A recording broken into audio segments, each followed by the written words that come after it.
जय हिंद मेरे दोस्तों, आपका स्वागत है आपके अपने YouTube चैनल प्रीतम एकेडमी परिवार में। और मैं हूँ सूरज कुमार। तो कैसे हैं आप लोग? आई होप कि आप लोग अच्छे होंगे, स्वस्थ होंगे और पढ़ाई कर रहे होंगे। तो अंततः आज हम लोग जो क्लास 10 का मैथ का जो चैप्टर 1 हमारा वास्तविक संख्या चल रहा था, उसका आज हम लोग प्रश्नावली में घुस चुके हैं। ठीक ना, आज हम लोग प्रश्नावली 1.1 का प्रश्न नंबर 1, 2, 3 कवर करेंगे और बचेगा आपका 2 प्रश्न, 4 नंबर का और 5 नंबर का। उसको मैं बाद में किसी दूसरे वीडियो में कवर करूंगा। ऐसा क्यों? सो अभी आपको समझ में आ जाएगा। थोड़ा गौर से मेरी बातों को सुनिए। आज का जो वीडियो है, इससे पहले मैंने आपको जो प्रश्नावली 1.1 है उसके आगे जितने भी उदाहरण है उनको मैंने एक अलग से वीडियो दिया हुआ है। उनका मैं करीबन 3 वीडियो मैंने दिया हुआ है उदाहरणों का। ठीक ना, और एक वीडियो मैंने आपको इंट्रोडक्शन का दिया है। कुल मिलाकर 4 वीडियो होगा। ठीक ना, चारों वीडियो को देख लीजिएगा अच्छे से, तभी आपको चीजें को अच्छे से समझ में आएगी। ठीक ना, और ऐसा मेरा कहने का क्यों है, मतलब मैं आपको फोर्स क्यों कर रहा हूं भाई उदाहरण को देखने के लिए, थोड़ा समझिए।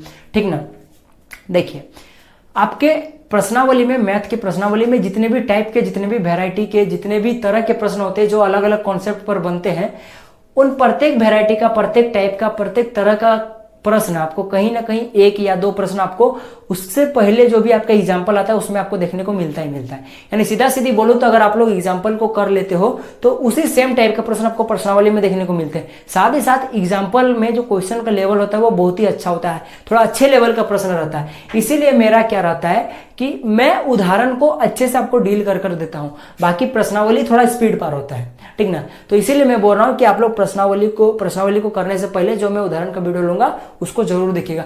बहुत अच्छे से मैंने कॉन्सेप्ट समझाया हुआ है। आज के इस प्रश्नावली में जो आपका पहला नंबर का जो क्वेश्चन होगा, वो जो प्रश्न होगा उसको मैंने बहुत अच्छे से इन डिटेल में मैंने आपको बताया हुआ है उदाहरण नंबर 1 के वीडियो में, जाके जरूर वॉच कर लीजिएगा। जो आज का 2 नंबर का प्रश्न है उसको मैंने इन डिटेल में, जो आपको उदाहरण नंबर 2 और 3 नंबर का वीडियो, उसमें मैंने इन डिटेल में बताया हुआ है। इस वीडियो में आपको प्रोसेस बताऊंगा, पर आपको प्रोसेस का भी प्रोसेस जानना है कि आखिर ये हुआ तो क्यों हुआ, तो आप लोग मेरा उदाहरण वाला वीडियो जरूर देखिएगा। ठीक ना, और एक बात सुनिए, जो आपका क्वेश्चन नंबर 4 और 5 इस प्रश्नावली 1.1 का, वो क्या है कि अलग दुनिया का क्वेश्चन है। ठीक ना, अलग दुनिया का क्वेश्चन है। मैं ऐसा क्यों बोल रहा हूं, सुनिए। कभी कभी ऐसा होता है कि जिस टाइप का प्रश्न आपको प्रश्नावली में देखने को मिलता है ना, उस टाइप का प्रश्न आपको उदाहरण में देखने को नहीं मिलता है। यानी कभी कभी ऐसे टाइप के प्रश्न प्रश्नावली में दे दिए जाते हैं कि आपको वो प्रश्न आपको उदाहरण में देखने को नहीं मिलते हैं। और कभी कभी ऐसा भी होता है कि आपको कई अजीब टाइप के प्रश्न आपको उदाहरण में देखने को मिलेंगे जो कि आपको प्रश्नावली में देखने को नहीं मिलेंगे, जैसा कि प्रश्न नंबर 4 और 5 के साथ हुआ है आज की इस वीडियो में। तो इसलिए मैंने उसको अलग से एक अलग वीडियो में लूंगा उसको। ठीक ना, क्योंकि वो एक अलग टाइप का प्रश्न है, तो मुझे उसको डील करना पड़ेगा, आपको समझाना पड़ेगा। अगर वो उदाहरण में रहता तो मैं कब का डील कर दिया होता और उसको मैं आज इसी वीडियो में लपेट लेता, लेकिन उसको मैंने समझाया नहीं है, तो मैं उसको एक अलग से वीडियो लूंगा, उसको मैंने अच्छे से डीपली समझाऊंगा।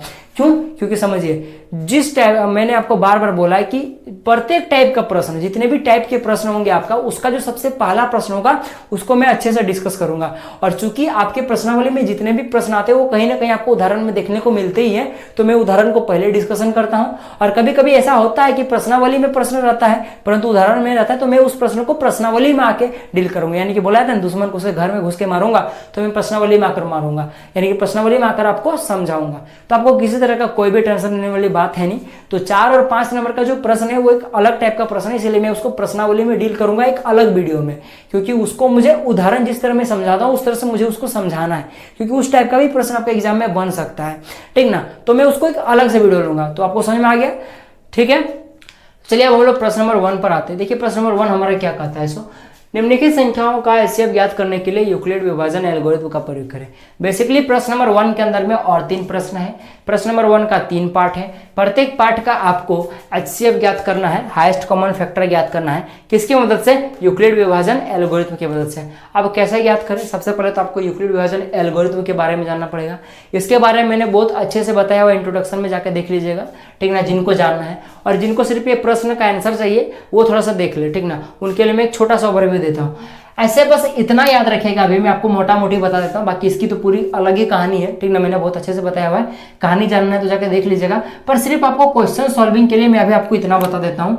यूक्लिड विभाजन एल्गोरिथम क्या है? a बराबर BQ प्लस R है। ठीक ना, और जहाँ R जो है ये हमेशा 0 से बड़ा या बराबर है और आपका 20 हमेशा छोटा है। ठीक ना, यानी सीधा सीधी कहूँ तो आप लोगों ने जो 7 या 8 में शायद पढ़ा है, भाज्य बराबर भाजक गुना भागफल प्लस शेषफल। ठीक ना, वही वाला स्टेटमेंट है। ठीक ना, ए क्या आपके पास भाज्य है, बी क्या है भाजक है, क्यू क्या है भागफल है और आर क्या है शेषफल है। बस वही वाला स्टेटमेंट है जो आपका यूक्लिड विभाजन एल्गोरिथम है। साथ ही साथ और एक चीज होता है यहाँ पे कि आर जो यानी कि जो आपका शेषफल है वो हमेशा 0 से बड़ा होगा या तो बराबर होगा, और हमेशा जो आपके पास भाजक है वो आपका क्या हो जाएगा, हमेशा उससे छोटा होगा, यानी कि आर जो है भाजक से हमेशा छोटा होगा। यही आपका बस इतना मोटा मोटी याद रखिए कि यही आपका क्या है यूक्लिड विभाजन एल्गोरिथम है। फिलहाल अभी इतना याद रखिए, बाकी इसका अलग ही गाथा है, आप लोग जाके जरूर देख लीजिएगा।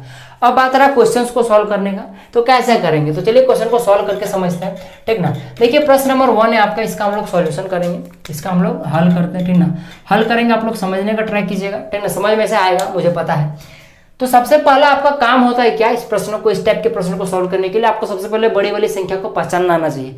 तो जाहिर सी बात है ये 225 बड़ा 135 है, तो इसको लिख दीजिए 225 क्या है, बड़ा है आपके पास 135 है।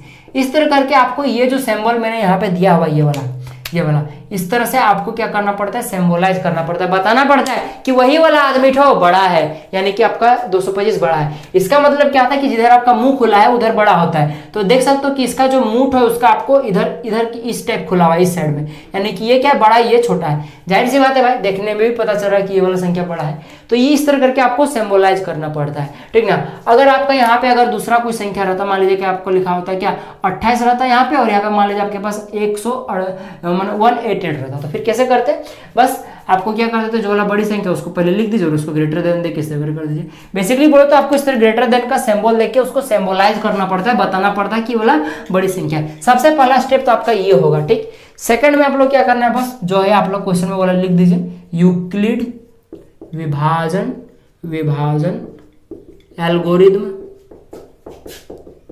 एल्गोरिथम से, यूक्लिड विभाजन एल्गोरिथम से, ठीक ना। अब यूक्लिड विभाजन एल्गोरिथम क्या कहता है, मैंने आपको बताया था, यहाँ पे लिख दीजिए उसको, a बराबर बी क्यू प्लस का आर, और आर जो है वो हमेशा 0 के बराबर है या तो फिर उससे बड़ा है, ठीक ना, और हमेशा आपका जो बी है उससे हमेशा छोटा होता है। इसको जरूर लिखिएगा इसके साथ, मोस्ट कंपल्सरी, वरना नंबर काट लेगा, ठीक ना।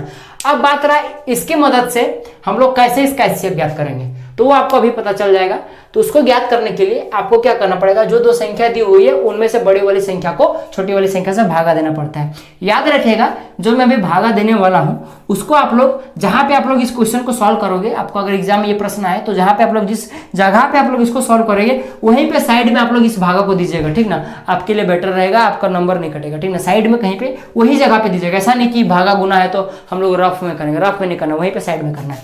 तो जो बड़ी संख्या उसको लिख दीजिए 225, उसको आप लोग भागा दे दीजिए किससे, छोटी वाली संख्या से। कितना दिया हुआ आपके पास 135 दिया हुआ, बस कुछ मत कीजिए। अब इस भागा, ये थोड़ा विचित्र टाइप का भागा है, इसको थोड़ा ध्यान से देखिए, समझने का ट्राई कीजिए। आपको किस तरह से भागा देना है कि यहाँ पे जो भी संख्या रहेगी, ठीक ना, वो यहाँ पे जो संख्या रहेगी उसको हम लोग क्या बोलते हैं, भाज्य बोलते हैं। यहाँ पे क्या है, जो आपके पास भाजक है आपके पास यहाँ क्या आएगा, भागफल आएगा, और नीचे कहीं पे शेषफल आएगा।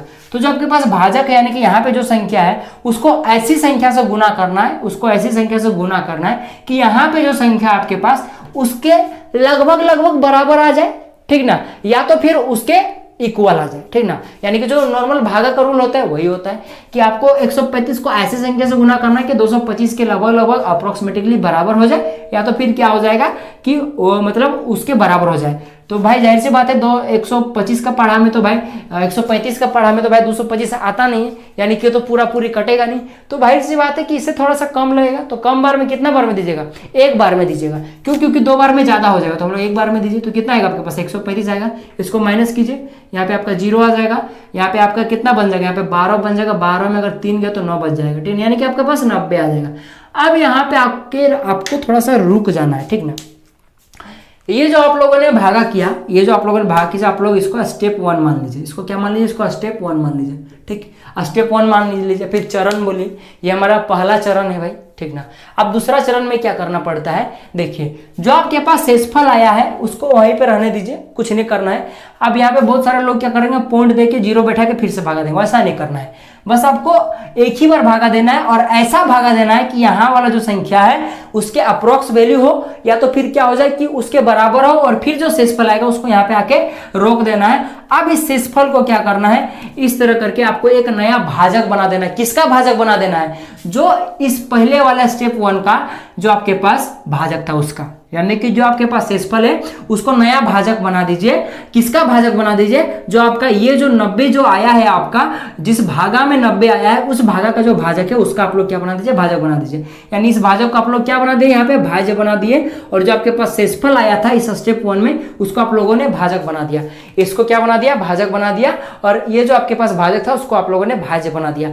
उतना नहीं समझ में आता है तो बस इतना याद रखिएगा, 90 जिस भागा में आया है, जिस स्टेप में आया है, यानी कि जो शेषफल जिस भागा में आया, जिस स्टेप में आया, उस स्टेप का जो आपके पास भाजक होता है उसको यहाँ पे खाली रख देना है। और फिर से अगेन आपको 90 को ऐसी संख्या से गुना करना है कि 135 आ जाए या तो फिर उससे थोड़ा सा कम आ जाए। तो 135 तो आएगा नहीं भाई, क्योंकि 90 का पढ़ा हमें आता नहीं। तो ये अप्रोक्सीमेटली देखिएगा 1 से हम लोग लगाएंगे, ठीक है। 1 से लगाएंगे तो अप्रोक्सीमेटली आपका 135 के बराबर मतलब इक्वल आता है, क्योंकि 2 बार में दीजिएगा तो 180 हो जाएगा। चूंकि जो 180 है वो 135 से बड़ा होता है, तो हम लोग एक बार में देंगे। तो चलिए देते हैं हम लोग। अब अगर हम लोग यहाँ पे माइनस करेंगे, चलिए माइनस कीजिए तो आपका यहाँ पे 5 आ जाएगा। 13 में अगर 9 गया तो 4 बचेगा, यानी कि 45 आपके पास आएगा। फिर से अगेन आपको वही करना है जी, जैसा कि मैंने आपको यही बताया, जो आपके पास शेषफल है उसको आपको भाजक बना देना है, और जो भाजक था उसको आपको बस क्या बना देना है? भाज्य बना देना है। और ये जो हम लोगों ने किया इसको आप लोग स्टेप 2 मान लीजिए भाई। ये हमारा सेकंड नंबर का भाग है, इसको हम लोग स्टेप 2 मान लेते हैं, ठीक है भाई, ठीक है, स्टेप 2 मान लिया।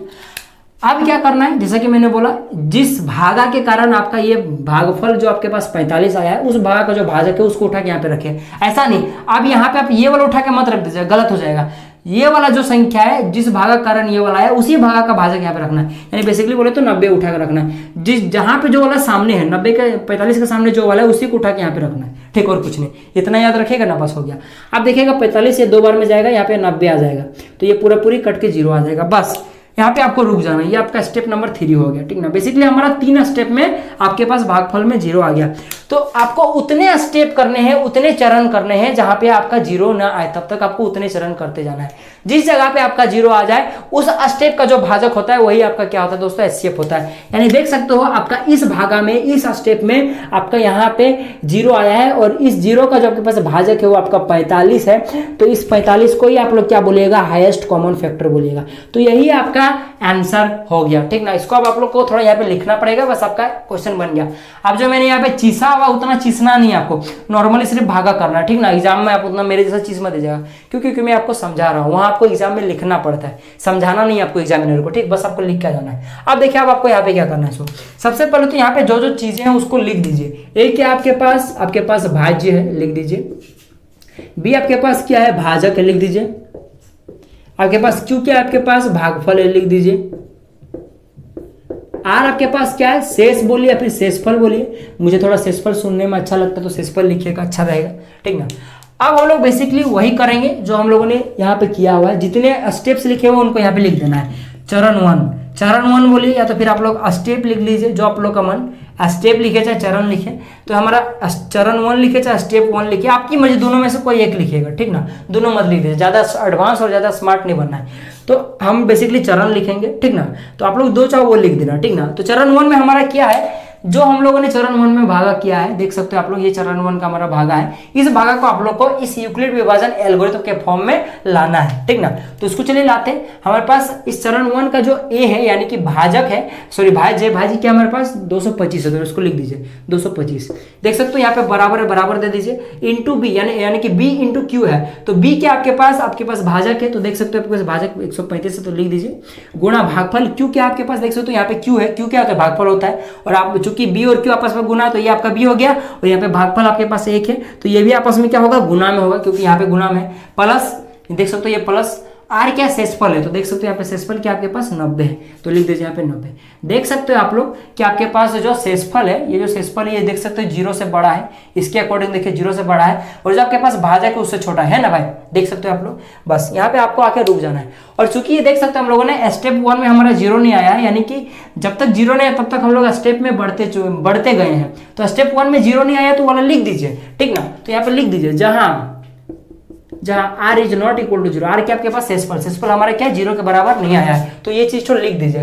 ये जो सिंबल होता है ये इज नॉट इक्वल टू के बराबर होता है, यानी कि इसका मतलब क्या होता है कि ये यहाँ पे जो संख्या होगा, यहाँ पे जो संख्या होगी, आपस में बराबर नहीं है। और अगर ऐसा रहा तो यानी कि ये वाली संख्या और ये वाली संख्या आपस में बराबर है, तो हम लोग यहाँ पे क्या प्रयोग करेंगे? इज नॉट इक्वल टू का उपयोग करेंगे, ठीक ना। क्योंकि आर जो है वो 0 के इक्वल नहीं है। यहाँ पर आके आपको रुक जाना है। अब चूंकि मैंने आपको बोला जब तक जीरो ना आए तब तक आपको करना है, तो क्या हमारा स्टेप 1 में जीरो आया था? नहीं आया था। वही चीज हम लोगों ने यहाँ पे लिख दिया था, और चूंकि जीरो नहीं आया था तो हम लोग क्या कहते हैं, अगले स्टेप की ओर बढ़े थे, हम लोग सेकंड नंबर स्टेप की ओर बढ़े थे। तो यहाँ पे लिख दीजिए चरण नंबर 2, ठीक ना, चरण नंबर 2 हमारे क्या कहता है उसको लिख दीजिए। भाज्य आपके पास कितना 135 है, बराबर भाजक क्या आपके पास 90 है, देख सकते हो यहाँ पे भाजक आपके पास है, भागफल आपके पास 1 है, गुणा में 1, प्लस का आपके पास शेषफल कितना है, देख सकते हो शेषफल आपके पास यहाँ पे 45 आया हुआ है, देख लीजिए 45 आया हुआ है। तो क्या यहाँ पर भी आपका जीरो आया हुआ है आर में, यानी कि शेषफल में नहीं आया है, तो लिख दीजिए जहाँ r is not equal to zero. और चूंकि r is not equal to zero तो हम लोग अगले चरण की ओर बढ़ेंगे, जब तक जीरो ना आए तब तक। तो हमारा आप तीसरा चरण की ओर बढ़ेंगे। तीसरा चरण में हमारे पास भाज्य क्या है 90 है, ठीक है, लिख दीजिए, बराबर भाजक आपके पास 45 है, गुना भागफल आपके पास 2 है, प्लस का शेषफल आपके पास 0 है। देख सकते हो आपके पास यहाँ पे जो आर है ये आपका 0 आ चुका है, तो लिख दीजिए यहाँ पे जहां r इज इक्वल टू 0 है। अभी तक हम लोग इज नॉट इक्वल टू 0 लिख रहे थे, अब आपको लिखना है इज इक्वल टू 0 लिखना है, क्योंकि r हमारा 0 आ चुका है, देख सकते हो हमारे यहाँ पे r हमारा 0 आ चुका है। और यहाँ पे और एक चीज लिख दीजिएगा जहां भाजक इक्वल टू 45 है, क्योंकि भाई हमारा भाजक जो है जहां पे 0 आया है जिस स्टेप में वही ना हमारा स्टेप है, तो इसको यहाँ पे लिख दीजिएगा। और जहां यहाँ पे मत लिखिएगा, बस इतना लिख दीजिएगा तथा, जहां लिखना थोड़ा अच्छा नहीं लगेगा, यहाँ भी जहां सुनने में कैसा गलत लग रहा है ना, तो इसलिए एक बार जहां लिखे ना बस बात खत्म। एक बार लिख दीजिए जहां पे, यानी कि स्टेप 1 में r इक्वल टू 0 है, और क्या है तथा आपका जो भाजक है वो आपका क्या है आपके पास 45, यहाँ तक लिख दीजिए। और यही हमारा आंसर होता है, आपको पता है, तो यहाँ पे लिख दीजिएगा अतः HCF किसका HCF लिख के ब्रैकेट कर दीजिए, किसका यहाँ पे देख सकते हो प्रश्न में 135 और किसका आपके पास दिया हुआ है 225 है ना, 225 का क्या हो जाएगा इज इक्वल टू 45। इस तरह करके आप लोग आंसर में लिख सकते हो। और अगर आप लोग आंसर को ब्लैक पेन से लिख रहे हो तो उसको इस तरह करके ब्लू पेन से अंडरलाइन कर दीजिएगा, ब्लू पेन से लिख रहे हो तो उसको ब्लैक पेन से इस तरह करके अंडरलाइन कर दीजिएगा, फिर अंडर बॉक्स कर दीजिएगा, जो मर्जी, थोड़ा हाईलाइट हो जाता है। तो इस तरह करके आपको लिखना है, HCF ब्रैकेट दे देना, जो संख्या दी हुई प्रश्न में उसको लिख दीजिए, बराबर देके 45 दे दीजिए, यही आपका आंसर हो गया। तो इस तरह करके आपको ये वाला बनाना है। आई होप कि आपको समझ में आ गया। तो चलिए हम लोग दूसरा नंबर के पार्ट को सॉल्व करते हैं। सेम जिस तरह हम लोगों ने पार्ट 1 को क्या उसी तरह करना है। सबसे पहले बड़ी वाली संख्या को इंडिकेट कर देना है, चिन्हित कर देना है ग्रेटर देन के सिंबल से। पता है कि 38,222 196 से बड़ा है, तो इसको लिख दीजिए इस तरह करके सिंबलाइज कर दीजिए, ठीक। और यहाँ पे जो था वही लिख दीजिए, यूक्लिड विभाजन एल्गोरिथम से, यूक्लिड विभाजन एल्गोरिथम से। यूक्लिड विभाजन एल्गोरिथम क्या होता है, जैसे कि मैंने आपको बताया था, a बराबर बी क्यूब प्लस आर, जहाँ आर जो है वो ग्रेटर देन इक्वल टू 0 है और b हमेशा छोटा होता है, ठीक ना। इसको लिख दीजिए। और साथ ही साथ यहाँ पे ये भी लिख दीजिए कि a क्या है आपके पास, a आपके पास भाज्य है, b क्या है भाजक है, q क्या आपके पास भागफल है, r क्या आपके पास शेष बोलिए या शेषफल बोलिए, ठीक। अब अगेन हम लोग वही स्टेप वगैरह दोहराएंगे, तो उससे पहले तो हम लोग भागा तो दे लेना। तो सबसे पहले बड़ी वाली संख्या को छोटी वाली संख्या से भागा दीजिए। है आपके पास 38,220 है, हाँ 220 है, 38,220, उसको भागा देना है 196 से। इस क्वेश्चन को याद रख लीजिएगा कि 196 का पढ़ा अगर 195 बार पढ़िएगा ना तो आपका ये पूरी कट जाएगा। जैसा कि मैंने आपको शुरू में बोला था, यहाँ पे जो संख्या है या तो उसके बराबर होना चाहिए या तो उसके अप्रोक्सीमेटली वैल्यू होना चाहिए, उससे थोड़ा सा कम, ठीक ना। तो ये 196 का पढ़ा में पूरी तरह कट जाता है, कितनी बार में 195 बार में, तो हम लोग डायरेक्टली उससे काट देंगे, ठीक ना। अब बहुत सारे मेरे दोस्त ऐसा बोलेंगे कि सर हमें तो 19 का पाढ़ा याद नहीं होता है, तो ये हम लोग 196 का पाढ़ा कैसे याद रखें। इस तरह का अगर बल्कि प्रॉब्लम हो, इस तरह करके अगर बड़ा कोई प्रश्न हो जिसमें आपको समझ में नहीं आ रहा है कितना बार में दे, तो आप लोग क्या कीजिएगा, बेसिकली कुछ मत कीजिएगा, जो नॉर्मल भागा होता है ना वो वाला भागा दे दीजिएगा। बड़ी वाली संख्या को छोटी वाली संख्या से जो नॉर्मल भागा होता है हम लोग जो बचपन में सीखे वाला भागा दे दीजिएगा, ठीक ना। तो नॉर्मल भागा दीजिएगा, तो जिस तरह बचपन में सीखे ना बस वही वाला भागा देना है। ये देखिए एक बार में दीजिएगा तो 196 आएगा यहाँ पे, ठीक ना। अब इसको माइनस कीजिए, यहाँ पे 12 हो जाएगा, 12 में यहाँ पे जाएगा तो यह 6 बचेगा, ठीक ना। 12 में 6 गया तो 6 बचेगा, यहाँ 7 हो जाएगा, 17 17 में 9 गया तो आपके पास 8 बचेगा, और यहाँ पे 3 2 हुआ तो 1 बचेगा, यानी कि आपके पास 186 बचेगा। अब अगेन जो हम लोग बचपन में सीखे हैं वो वाला हो जाता है, 186 आता है यहाँ पे, तो हम लोग एक यहाँ जो ऊपर में संख्या अगर है तो उसको नीचे उतारते हैं, तो आपको यहाँ पे 2 आ गया, तो यहाँ पे क्या आएगा आपके पास 1862 आया। तो ये 196 का पढ़ा में 1862 तो आता नहीं है, पर ये 9 बार में जब गुना कीजिएगा तो ये आपका करीबन आ जाएगा 1764 के बराबर आता है, 1764 के बराबर आता है। तो देख सकते हो कि ये इसके अप्रोक्स है।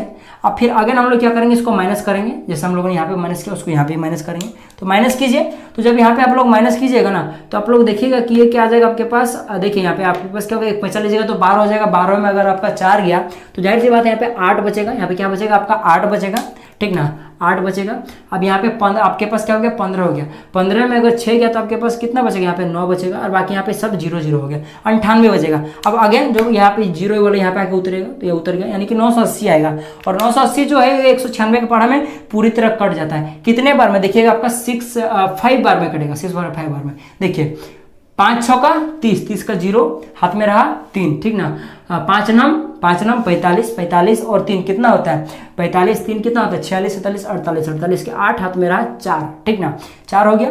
अब 4 फिर से गुना कीजिए, 5 के 5 और 4 9, देख सकते हो आपका पूरा पूरी आ गया, यानी कि कट के 0 आ गया। तो आप लोग देख सकते हो कि ये वाला जो भागा है, मतलब ये वाला जो भागा है उसमें क्या हो रहा है कि आपके पास 195 भागफल आ रहा है। सीधा सीधी बोलूं तो आपके पास ये बड़ी वाली संख्या 196 का पढ़ा में इतनी बार में कट जा रहा है, तो आप लोग डायरेक्टली 196 लिख के आप लोग 0 लिख सकते हो। तो आप लोग इस तरह करके भागा देख के आप लोग ओवरव्यू ले सकते हो, समझ में आया ना, इस तरह करके आप लोग भागा देख के इसको ओवरव्यू ले सकते हो।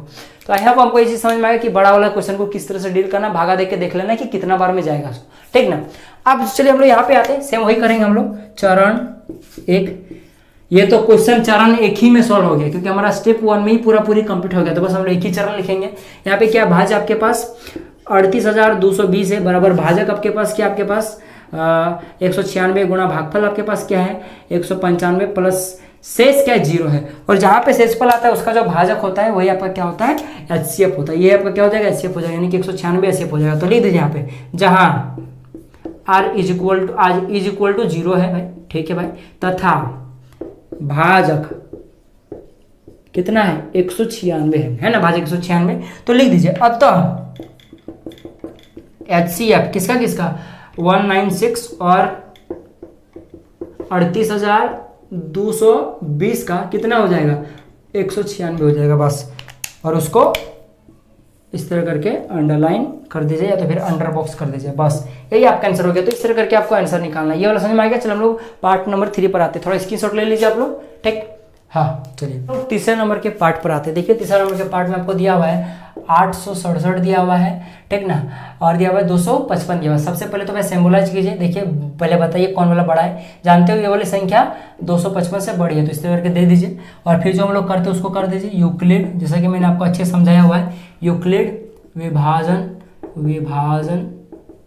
एल्गोरिथम से, यूक्लिड विभाजन एल्गोरिथम से। यूक्लिड विभाजन एल्गोरिथम क्या कहता है, a बराबर बी क्यू प्लस का r जो तुम्हें ग्रेटर देन इक्वल टू 0 होता है, 20 हमेशा छोटा होता है, ठीक ना। इस साइन का मतलब क्या होता है, देख सकते हो इधर मुंह खुला यानी कि क्या है 0 r से बड़ा है, और नीचे में एक डंडा दिया हुआ है, इसका मतलब क्या होता है कि बराबर भी होता है। इसको कैसे पढ़ना पड़ता है कि 0 r से छोटा है या तो r के बराबर, या फिर इधर से देखिए क्या है कि r जो है ये 0 से बड़ा है या तो फिर छोटा, इस तरह करके पढ़ा जाता है। आप लोग की मर्जी जिधर से पढ़ो, ठीक ना, पर स्पेशली देखा है तो इसको ऐसे पढ़ा जाता है, r जो है वो 0 से बड़ा या बराबर है, और जो r जो है वो b से छोटा, इस तरह करके आप लोग पढ़ सकते हो, ठीक ना।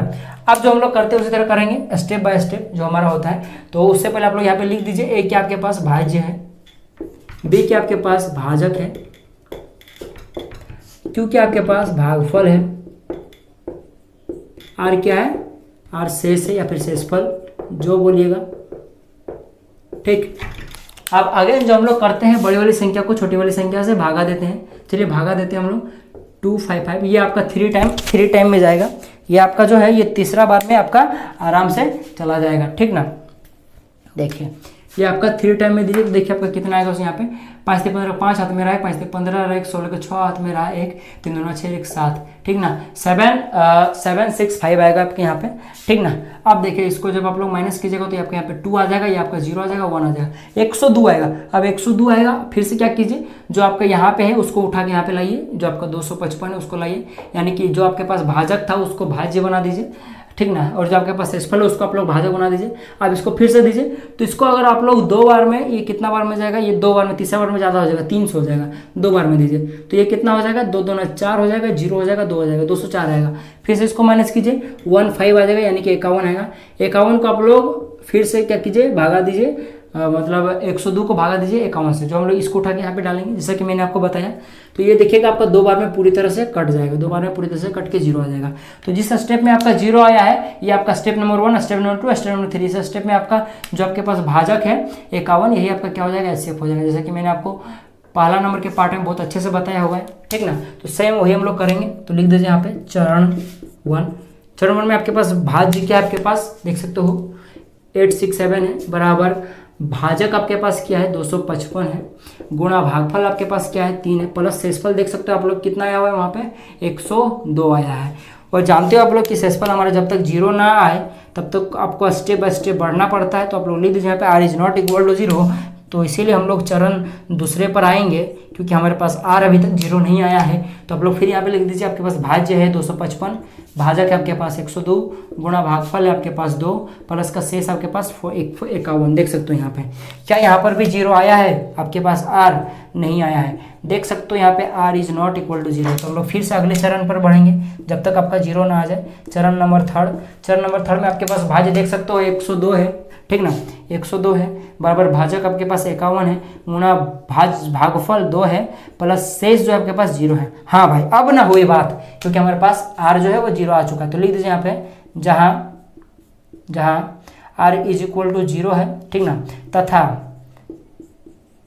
भाजक जो है आपके पास 51 है। आप बोलेगा सर आप यहीं पे सिर्फ लास्ट स्टेप में ही भाजक क्यों लिख रहे हो, इस सब का भाजक क्यों नहीं लिख रहा हूँ। अरे भाई इस सब में भाजक का हमारा काम ही कहाँ है, जहाँ पे 0 आएगा, जिस स्टेप में 0 आएगा उसी में ना भाजक का काम है, क्योंकि हम लोग उसी भाजक को एचसीएफ बोलते हैं। तो जहाँ पे जितना काम है उतने ना लिखेंगे जी। अब सब में भाजक लिख के क्या फायदा, कुछ फायदा नहीं है। तो सिर्फ जहाँ पे जरूरत है वहीं पे लिखे। तो ये हमारा भाजक 51 है, ठीक ना। तो यहाँ पे लिख दीजिए और यहाँ पे लास्ट में लिख दीजिए अतः एचसीएफ किसका किसका देख सकते हो 867 और कितना आपके पास 251, कितना आपके पास 51, इस तरह करके लिख दीजिए और उसको अंडर बॉक्स कर दीजिए। या तो फिर आप लोग अंडर बॉक्स कर दीजिएगा या तो फिर इस तरह करके आप लोग अंडरलाइन कर दीजिए, आपकी मर्जी। तो ये हमारा प्रश्न नंबर 3 भी मतलब प्रश्न नंबर 1 का 3 पार्ट भी कंप्लीट होगा। अब चलिए दूसरे नंबर के प्रश्न पर आते हैं। चलिए 2 नंबर के प्रश्न पर आते हैं। उससे पहले आपसे एक बात करना है। हाँ आप ही से इधर सुनिए, इधर हाँ सुनिए। ये 2 नंबर का प्रश्न और इससे पहले जो मैंने आपको 1 नंबर का प्रश्न बताया, ये दोनों ही एग्जाम के दृष्टिकोण से मोस्ट इंपॉर्टेंट है। 99.9% चांसेस होते हैं इसके आने के। तो इनको रटना नहीं, एकदम अच्छे से समझ कर जाना है, ठीक ना। क्योंकि एग्जामिनर आपको डाटा चेंज कर देगा। ये जो प्रश्न है ना दोस्तों, इसको कई तरह से डाटा चेंज किया जा सकता है, जिससे आपका दिमाग घूम सकता है। तो इसीलिए बोल रहा हूँ इनको समझ लीजिएगा। कैसे समझ में आएगा आपको, ये जो 2 नंबर का प्रश्न है, आपको उदाहरण नंबर 2 उदाहरण नंबर 3 जब मैंने पढ़ाया था उसका वीडियो लिया था, आप लोग उसको जाकर वॉच कर लीजिए। करीबन 46 मिनट का वीडियो, सोच सकते हो इतना लंबा मैंने समझाया हुआ है। अब मैं गारंटी के साथ बोल सकता हूँ मैंने जैसा समझाया ना वैसा कोई नहीं समझाएगा। आपको एक एक चीज एक एक लाइन समझ में आएगा, आपको प्रोसेस का भी प्रोसेस समझ में आएगा। उसी तरह सेम जो क्वेश्चन नंबर 1 है उसको भी आपको उदाहरण नंबर 1 में देखने को मिल जाएगा। तो मैं उदाहरण नंबर 1 को मैंने एक एक चीज अच्छे से स्टेप का भी स्टेप बताया। अगर उसको देख लोगे तो जो प्रश्न नंबर 1 है वो आपका अपने आप क्लियर हो जाएगा, ठीक है। इसलिए बोल रहा हूँ आप लोग जरूर जाके देखिएगा उदाहरण, उसके बाद इसको देखिएगा। और इस प्रश्नों में कई सारा कंफ्यूजन होता है बच्चों को, तो आपको समझना है ना। तो मैं बोल रहा हूँ अभी हाँ रोकिए वीडियो को, रोकिए और जाके देख कर आइए तुरंत। अभी वीडियो को पॉज कीजिए, जाइए उसको पहले देख कर आइए, उसके बाद इस वीडियो को देखिए, तभी आपको अच्छे से समझ में आएगा। अभी मैं आपको सारा चीज बता दूंगा, आप लोग लिख लोगे। सिर्फ आपको क्वेश्चन सॉल्व करना है तो देखिए, परंतु अगर सब चीज का आनंद लेना है, अच्छे से समझना है तो जाके उदाहरण पहले देख कर आइए, ठीक ना। तो चलिए हम लोग प्रश्न को सॉल्व करते हैं। और बेसिकली हम लोग 2 मेथड से सॉल्व करेंगे, 2 तरह से बनाएंगे इसको। उसमें भी मैंने एग्जाम्पल में भी 2 तरह से बताया हुआ है, इसमें भी बताएंगे, ठीक ना। टेंशन नहीं लेना है। परंतु मैं फिर से बोल रहा हूँ प्रोसेस का भी प्रोसेस जानना है तो जाकर देख के आइए। अभी मैं आपको प्रोसेस बता दूंगा, परंतु इस प्रोसेस का भी प्रोसेस जानना है तो वहां जाके चेक कर लीजिए, ठीक। चलिए प्रश्न को सॉल्व करते हैं। देखिए इसको सॉल्व करने के लिए पहले तो भाई प्रश्न रीड करते हैं हम लोग, भाई बिना रीड के हम लोग प्रश्न को कैसे सॉल्व कर सकते हैं। देखिए प्रश्न क्या कर रहा है, दर्शाइए कि कोई भी धनात्मक विषम पूर्णांक 6q + 1 6q + 3 6q + 5 के रूप का होता है जहां q कोई पूर्णांक है। क्वेश्चंस के अकॉर्डिंग क्या पूछ रहा है कि आपको प्रूव करने को रहा है कि दुनिया का जितना भी धनात्मक विषम पूर्णांक है, ठीक ना, धनात्मक विषम पूर्णांक बोले तो ऐसा पूर्णांक यानी कि वो तो पहले पूर्णांक होना चाहिए, साथ ही साथ वो धनात्मक होना चाहिए और वो विषम होना चाहिए, यानी कि वो 2 से भागा ना लगे, तो वो क्या हो जाएगा, धनात्मक विषम पूर्णांक। जैसे एग्जांपल दो तो 1 हो गया, 3 हो गया, आपके पास 5 हो गया, 7 हो गया, 9 हो गया, 11 हो गया, 13 हो गया, 15 हो गया, इस तरह करके आपका बढ़ता जाएगा। देख सकते हो ये सब क्या पूर्णांक के साथ ही साथ धनात्मक संख्या और साथ ही साथ ये क्या है, विषम संख्या। क्यों? क्योंकि ये 2 से पूरी तरह से नहीं कटता है। तो इसको क्या कहा है क्वेश्चन कि ये जितने भी इस टाइप की संख्या होती है, प्रत्येक संख्या आपका क्या है, 6q + 1 6q + 3 और 6q + 5 के रूप का होता है। आपको यही चीज तो प्रूव करना है। तो आप कैसे प्रूव कीजिएगा, और साथ ही साथ आपको एक चीज दिया हुआ है कि यहाँ पे जो q नजर आ रहा है, ये q क्या है, आपका पूर्णांक है, ठीक ना। तो इस प्रश्न को प्रूव करने के लिए आपको क्या करना पड़ेगा, आपको बेसिकली क्या करना है, कुछ नहीं करना है, बस वीडियो को देखना है। मैं आपको 2 मेथड बता रहा हूँ। सबसे पहला मेथड को सुनिए, आप लोग प्रश्न को प्रूव करना है भाई। तो अगर हम लोग इन एग्जाम्पल के थ्रू से, ठीक ना, किसी तरह से आप ये सब ले आए, यानी कि प्रूफ हो जाएगा भाई, ठीक ना। यानी कि जो आपके पास धनात्मक विषम पूर्णांक है, इनको अगर हम किसी तरह से 6q + 1 6q + 3 6q + 5 के रूप का अगर ला पाए, तो जाहिर सी बात है भाई हमारा प्रूफ हो जाएगा जो हम लोग को दिया हुआ है। तो चलिए हम लोग इसके मदद से प्रूफ करने का प्रयास करते हैं, ठीक ना। तो चलिए हम लोग प्रश्न को सॉल्व करते हैं। मैं फिर से बोल रहा हूं, आप लोग सबसे पहले जाके आप लोग उदाहरण नंबर 2 और उदाहरण नंबर 3 का वीडियो देखकर आइए, तब आप चीजों को समझ पाइएगा, ठीक। तो चलिए हम लोग यहाँ पे सॉल्व करना शुरू करते हैं। देखिए सबसे पहले हम लोग कुछ धनात्मक पूर्णांक का एग्जांपल ले लेते हैं, ठीक ना। धनात्मक पूर्णांक मतलब क्या, धनात्मक विषम पूर्णांक, क्योंकि हम लोग को धनात्मक पूर्णांक नहीं धनात्मक विषम पूर्णांक पूछा गया क्वेश्चन में, इसीलिए धनात्मक विषम पूर्णांक। कुछ धनात्मक विषम पूर्णांक एग्जांपल ले लेते हैं। चलिए हम लोग ले लेते हैं 1 ले लेते हैं, 3 ले लेते हैं, 5 ले लेते हैं, 7 ले लेते हैं, 9 ले लेते हैं, 11 ले लेते हैं, और आप चाहो तो इस तरह करके और सारा ले सकते हो, आपकी मर्जी, ठीक ना। हम लोग क्या करेंगे, कुछ धनात्मक विषम पूर्णांक ले लेंगे। अगर किसी तरह से इनको अगर इसके बराबर हम लोगों ने दिखा दिया, तो हम लोग का प्रूफ हो जाएगा भाई कि प्रत्येक धनात्मक विषम पूर्णांक इसके रूप का होता है। तो आप कैसे दिखाएंगे, यहां तक करने के बाद आपको क्या करना है, थोड़ा यहाँ पे गौर फरमाना है। हम लोगों ने एक चीज पढ़ा हुआ है, a = bq + r, ठीक, हम लोगों ने ये चीज पढ़ा है, भाज्य बराबर भाजक गुना भागफल प्लस शेष पर। तो आप क्या करना है, इस पार्ट को इन सब के पार्ट से क्या करना है, कंपेयर करना है। तो कैसे कंपेयर कीजिएगा, आप लोग थोड़ा देखिए। यहाँ पे देख सकते हो r जो है, यहाँ पे r है, और यहाँ पे जो r है, r क्या होगा, यहीं पे होगा, देख सकते हो। तो r का वैल्यू इसके लिए क्या है, इस इक्वेशन के लिए r का वैल्यू क्या है, 1 है। यहाँ पे r का वैल्यू क्या है, देख सकते हो 3 है। यहाँ पर r का वैल्यू क्या है, देख सकते हो क्या है, 5 है, ठीक ना।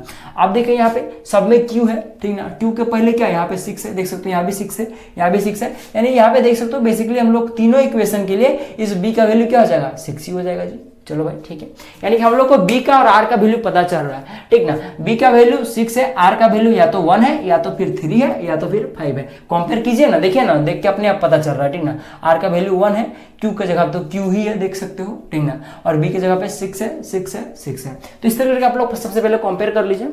तो हम लोगों को क्या पता है, ये क्या दोस्तों, आपके पास भाज्य है, ये भाजक है, भागफल और शेषफल है। तो सबके लिए जो भाजक है, यानी कि जो b है, देख सकते हो सबके लिए 6 है, ठीक ना। और ये जो क्वेश्चन में दिया हुआ है, ये जो आपको इक्वेशंस ये सब दिए हुए हैं, ये किसके लिए दिया हुआ है, धनात्मक विषम पूर्णांक के लिए। यानी अगर किसी तरह से धनात्मक विषम पूर्णांक इसके बराबर आ जाए, तो हमारा क्वेश्चन प्रूफ हो जाएगा, ठीक ना।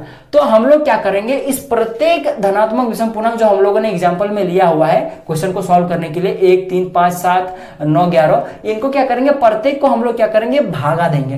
किससे भागा देंगे, हम लोग देंगे, यहाँ पे देख सकते हो हमारे पास भाजक दिया हुआ है, 6 दिया हुआ है, सबके लिए भाजक 6 दिया हुआ है। तो हम लोग क्या करेंगे, प्रत्येक एग्जाम्पल को हम लोग 6 से भागा दे देंगे। चलिए एक को हम लोग 6 से भागा देते हैं, तो ये कितना बार में जाएगा, आप लोग देख सकते हो। यहाँ पे छोटा है, यहाँ पे 6 बोलेगा सर ये तो लगेगा नहीं, लगेगा। 0 से दीजिए तो यहाँ पे 0 आ जाएगा, ये कट के क्या आ जाएगा आपके पास, यहाँ पे 1 ही आ जाएगा माइनस होने के बाद। इस तरीके का कैसे है, थोड़ा देखिए।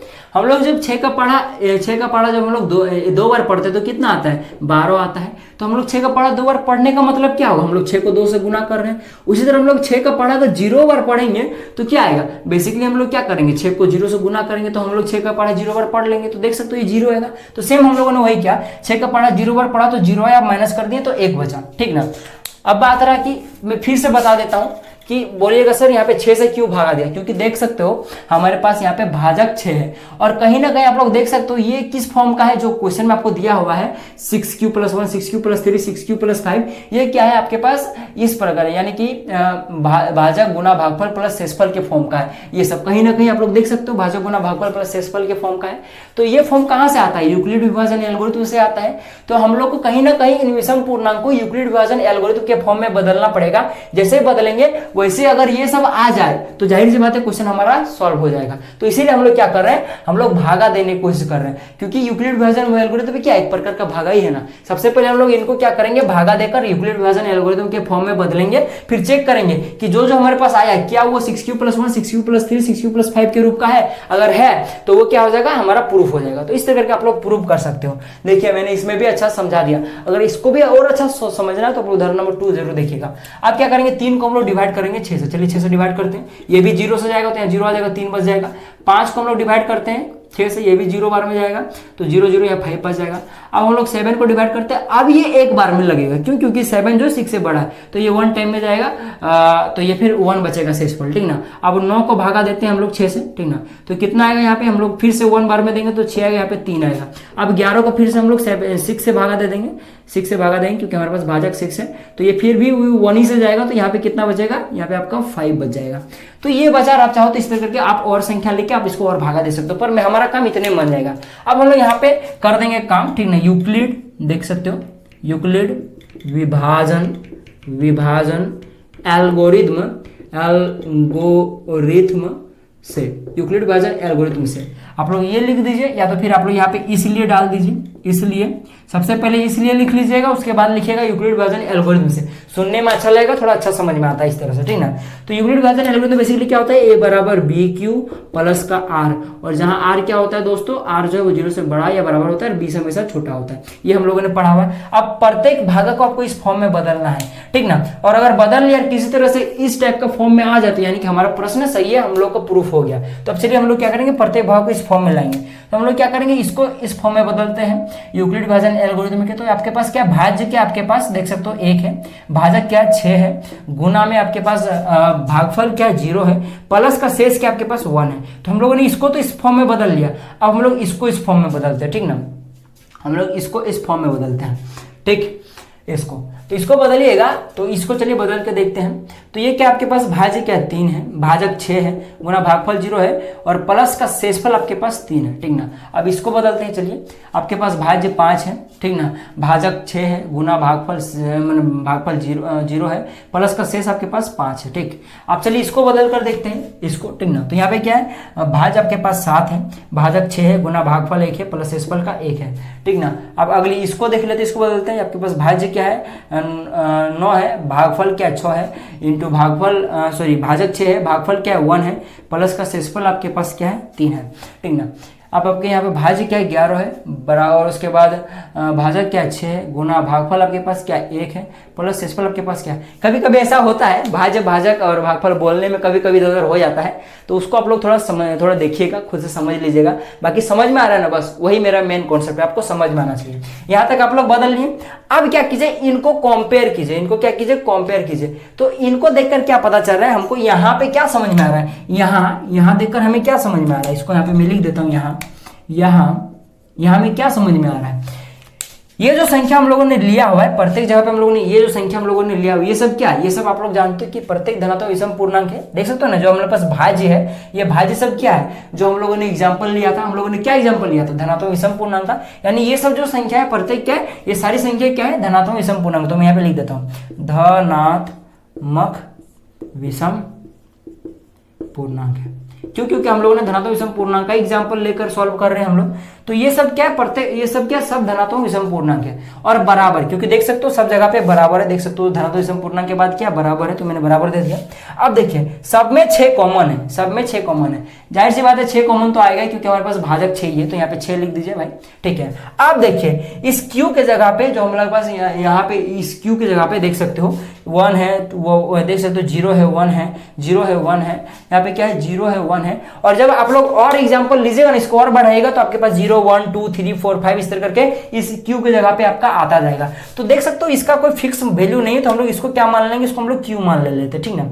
इसको हम लोग क्यू मान लेते हैं, हम लोग इसको क्यू मान लेंगे, इसको हम लोग क्या मान लेंगे, इसको हम लोग क्यू मान लेंगे, ठीक। इसको क्यू नहीं, यहाँ पे इसको क्यू मानना है, इसको हम लोग क्या कर लेंगे, क्यू मान लेंगे।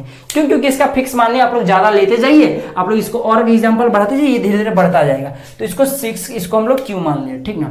और देख सकते हो यहाँ पे प्लस का चिन्ह है, तो हम लोग यहाँ पे प्लस लगा देते हैं, सब जगह पे देख सकते हो ये प्लस का चिन्ह है, तो प्लस लगा दिए प्लस। आप गौर करके देखिए, आपको यहाँ पे 1 नजर आ रहा है, यहाँ पे 3 नजर आ रहा है, यहाँ पे 5 नजर आ रहा है, ठीक ना। तो आपको कभी कभी आपको यहाँ पे 1 देखने को मिलेगा, या फिर आपको क्या देखने को मिलेगा, या आपको कभी कभी यहाँ पे इस जगह पे ये आपका क्या है, आपके पास शेषफल है, शेषफल में कभी आपको 1 दिखेगा, तो कभी शेषफल में आपको 3 दिखेगा, या फिर कभी शेषफल में आपको 5 दिखेगा, ठीक ना। तो क्या हमारा ये जो क्वेश्चन में था कि हमारा प्रूफ हो गया, थोड़ा गौर करके देखिए ना, हाँ प्रूफ हो गया है। कैसे? तो देखिए हम लोग क्या इसको ऐसा लिख सकते हैं, प्रत्येक धनात्मक विषम पूर्णांक किसके बराबर होता है, 6q। अब हम क्या करेंगे, 6q + 1 को एक बार पकड़ेंगे, एक बार 6q + 3 को पकड़ेंगे, एक बार 6q + 5 को पकड़ेंगे। क्यों? क्योंकि हमारे पास शेषफल है, कभी 1 आ रहा है, कभी 3 आ रहा है, तो कभी 5 आ रहा है, लेकिन इधर वाला पार्ट तो सेम ही है ना। तो एक काम करेंगे, हम लोग इसको ऐसे लिख देते हैं, ठीक ना, ऐसे करके लिख देते हैं, ऐसे करके लिख देते हैं। एक हम लोग 6q + 1 लिख देते हैं, एक हम लोग 6q + 3 लिख देते हैं, और एक 6q + 5 लिख देते हैं। तो इस तरह करके आपका प्रूफ हो जाता है। यहाँ पे लिख दीजिएगा, जहां क्यू कोई मत लिखिए, डायरेक्ट इस तरह करके लिख दीजिएगा। जहां क्यू ये लिख दीजिएगा ग्रेटर देन और इक्वल टू 0 है। अब इसका मतलब समझिए, ये ग्रेटर देन इक्वल टू 0 है, मतलब क्या, ये 0 से बड़ा है या तो फिर बराबर है। यानी क्यू की जगह पे आप लोग क्या रख सकते हो, 0 रख सकते हो, 1 रख सकते हो, 2 रख सकते हो, 3 रख सकते हो, 5 रख सकते हो, इस तरह करके रख सकते हो, लेकिन नेगेटिव की संख्या नहीं रख सकते हो। ऐसा क्यों? सो समझने का ट्राई कीजिए। देखिए आप लोग जैसे ही इस Q के जगह पे देखिए, जैसे ही इस Q के जगह पे, यहां पे समझिए, जैसे इस Q के जगह पे अगर आप लोग ये सारी संख्या रखेंगे तो आप लोग को धनात्मक, जितना भी दुनिया में धनात्मक विषम पूर्णांक सारा मिल जाएगा। लेकिन जैसे आप लोग नेगेटिव वाली संख्या रखेंगे, चलिए यहाँ पे हम लोग एक काम करते हैं, यहाँ पे जैसे कि ये वाला फॉर्म में यहाँ पे हम लोग क्या करेंगे, Q की जगह पे कोई नेगेटिव संख्या रखकर देखिए। जैसे मान लीजिए हम लोग -1 ही रख के देखें, तो -1 रखेंगे तो क्या आएगी, -6 आएगा +1, -6 और +1 यानी कि -6 में 1 घट जाएगा, तो क्या बच जाएगा आपके पास, -5 बच जाएगा। देख सकते हो 5 तो आपका विषम संख्या है, परंतु आगे में माइनस लगा, यानी कि ये नेगेटिव का विषम संख्या, क्वेश्चन में पॉजिटिव का विषम संख्या पूछा है। तो यानी कि आपका Q के जगह पे, यहाँ पे Q के जगह पे कभी भी नेगेटिव संख्या नहीं आएगा, हमेशा या तो 0 आएगा या तो पॉजिटिव संख्या आएगा। याद रखिएगा 0 एक पॉजिटिव संख्या नहीं है, 0 ओनली क्या है, 0 सिर्फ एक पूर्णांक है, ठीक ना। तो यहां से आपको क्या समझ में आया कि Q क्या है आपका, या तो 0 होगा, 1 2 3 होगा, लेकिन नेगेटिव संख्या नहीं होगा, क्योंकि नेगेटिव रखने पर ये धनात्मक संख्या नहीं आएगा, ये ऋणात्मक विषम पूर्णांक आ जाएगा, ठीक ना। तो इस तरह करके आपको यहाँ पे लिख देना, बस आपका यही क्या हो जाएगा, सॉल्व हो जाएगा। इस तरह करके आप लोग बना दीजिएगा तो आप कोई प्रॉब्लम नहीं, इस तरह करके हो जाएगा सॉल्व। अब एक चीज गौर करके देखिए, यहाँ पे Q की जगह पे क्या आया, 0 1 2 3 4 5 आया, लेकिन क्वेश्चन में तो Q की जगह पे पूर्णांक लिखा हुआ है। पूर्णांक का मतलब तो ऋणात्मक संख्या भी होता है, लेकिन हम लोग तो यहाँ नेगेटिव संख्या नहीं लिए, यानी कि क्वेश्चन में पूर्णांक गलत लिखा हुआ है। यही चीज तो जादू है, इसी को मैंने डीपली आपको उदाहरण नंबर 2 में समझाया, जाके चेक कर लीजिएगा। तो ये आपका मेथड नंबर 1 कंप्लीट हुआ। अब चलिए हम लोग मेथड नंबर 2 पर आते हैं। मेथड नंबर 2 में कैसे सॉल्व कीजिएगा, सबसे पहले लिख दीजिए यूक्लिड विभाजन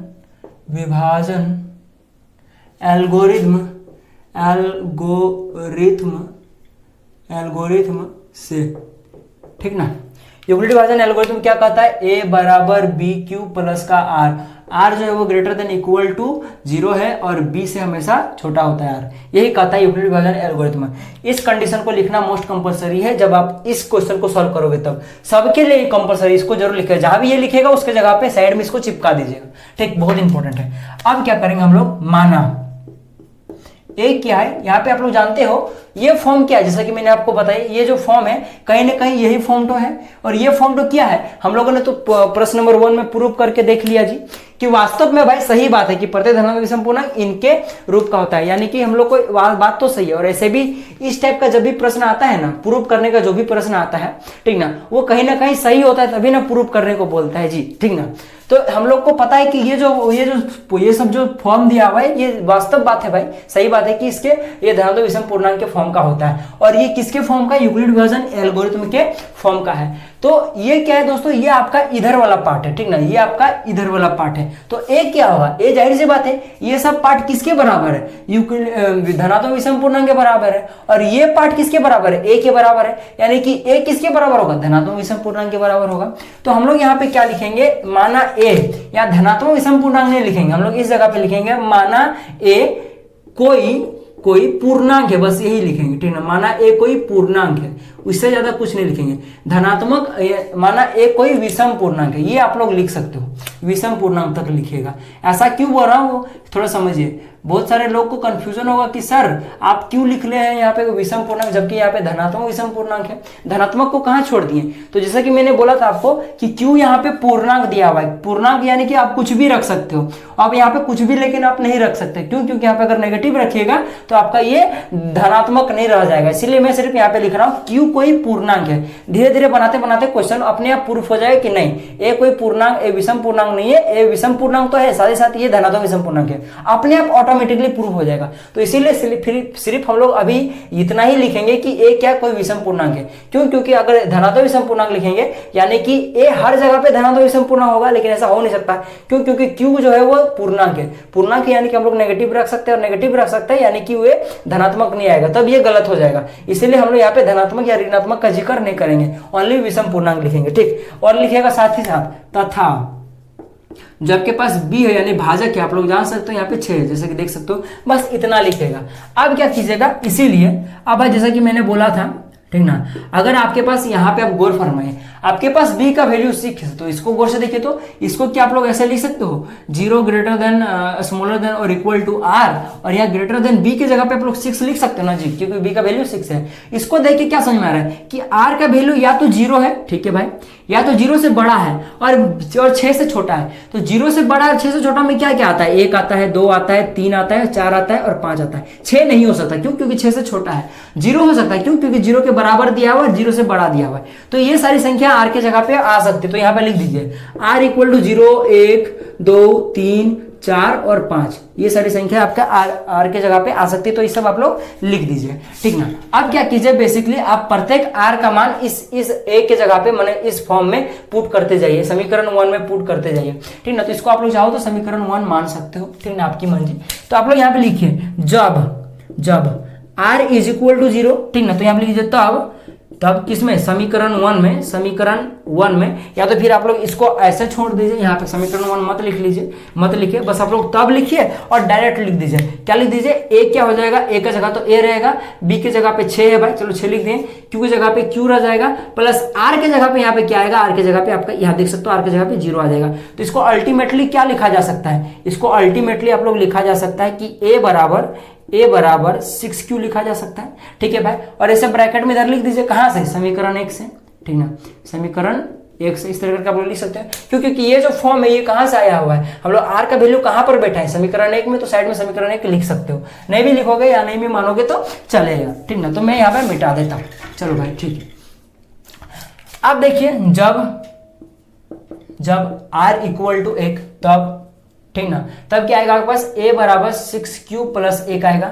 उसी तरह आप लोग करते जाइएगा, तो मैं डायरेक्ट यहाँ पे लिख देता हूं, इसी तरह r बराबर 2, 3, 4 और 5, तो जब रखिएगा तब क्या हो जाएगा, यानी कि तब a बराबर क्या आएगा आपके पास, जब 2 रखेगा तो क्या आएगा, a बराबर आपके पास आएगा 6q प्लस 2, 3 रखेगा तो क्या आएगा, a बराबर 6q प्लस 3, 4 रखेगा तो क्या आएगा, a बराबर 6q प्लस का 4, जब 5 रखेगा तो क्या आ जाएगा, a बराबर 6q प्लस 5, ठीक है, 6q प्लस 5 रखिएगा, ठीक ना। और जैसा कि मैंने बोला था, आप लोग q की जगह पे आप लोग सब कुछ नहीं रख सकते, पूर्णांक नहीं रख सकते हो, q की जगह पे सिर्फ आप लोग धनात्मक पूर्णांक ही रख सकते हो और साथ ही साथ 0 को रख सकते हो। तो आप लोग यहाँ पे क्या कीजिए, आप लोग जब q की जगह पे यहाँ पे जब आप लोग 0 या तो फिर 1, 2, 3 रख कर देखिएगा ना, जैसे कि मैंने आपको बोला वैसे रख के रखोगे ना, तो देखोगे कि जो आपका 6q प्लस 1 है ये हमेशा एक धनात्मक विषम पूर्णांक देता है। उसी तरह जब आप लोग देखोगे कि जो आपका जब इस इक्वेशन में जब आप लोग पुट कीजिएगा, यानी कि 6q+3 में q की जगह पे आप लोग कोई भी धनात्मक पूर्णांक पुट कीजिएगा और या तो फिर 0 पुट कीजिएगा, 0 और कोई धनात्मक पूर्णांक पुट कीजिएगा, तो ये भी आपका क्या आ जाएगा, आपका एक धनात्मक विषम पूर्णांक का फॉर्म आएगा। उसी तरह आप इसमें भी जब पुट कीजिएगा तो ये भी आपका धनात्मक विषम पूर्णांक देगा। तो आप लोग इसको यहाँ पे लिख देना है। और बचा ये दो, आपका ये एक बचा और एक ये बचा और एक बचा है यहाँ पे। ये सब ऐसी है कि इनको जब आप लोग क्यू की जगह पे जब इनको पुट की माने क्यू जब इनमें पुट कीजिएगा ना, तब आपका क्या आ जाएगा, धनात्मक आएगा और सम पूर्णांक आएगा। तो हम लोग को ये तो क्वेश्चन में पूछा नहीं, तो हम लोग इसकी बात नहीं करेंगे। जो जो हम लोग का धनात्मक विषम पूर्णांक दे रहा है बस हम लोग उसी को पकड़ेंगे। तो इसको पकड़िए, इसको पकड़िए और इसको पकड़िए। तो यहाँ पे लिख दीजिए, यहां से अच्छा, मुझे यहाँ जहां सुनने में अच्छा लग रहा है तो मैं यहाँ जहां लिख देगा, ठीक ना। जहां 6q, ये वाला 6q में a बराबर 6q नहीं लिखना, आप लोग चाहो तो लिख सकते हो a बराबर 6q, 6q प्लस 1, ठीक, 6q plus 1, 6q plus 1, 6q तो नहीं होगा, 6q प्लस 1, थोड़ा लिखने में गलती हो गया, 6q प्लस 1, 6q प्लस 3 और 6q प्लस 5, 6q प्लस 5, ये सभी